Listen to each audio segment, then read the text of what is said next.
How to fix Windows Update service missing. So if you are facing this issue, tap on the start icon and tap on run. So right here you have to search for services.msc. So go ahead and do that.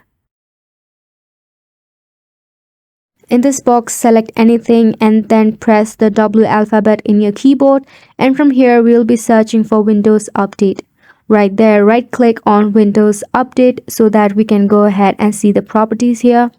Now tap in properties and make sure that the startup type is automatic here. Tap on apply and then OK. Now let's move on to the next step, that is the troubleshoot part. So let's go ahead and search for troubleshoot setting here.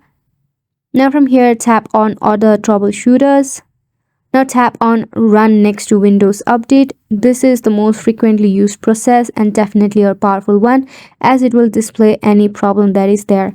So once you do that, now the next thing is to install the external service.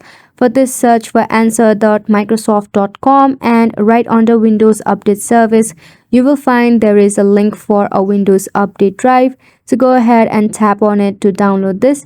So as you can see right here, it is being downloaded. So once it is downloaded, just tap on it and then tap on run, then tap on yes and then tap on OK. Now once it is downloaded, tap on the start icon and restart your PC so that the drive can be updated. And this is a wrap for this video as well. Thank you so much for watching.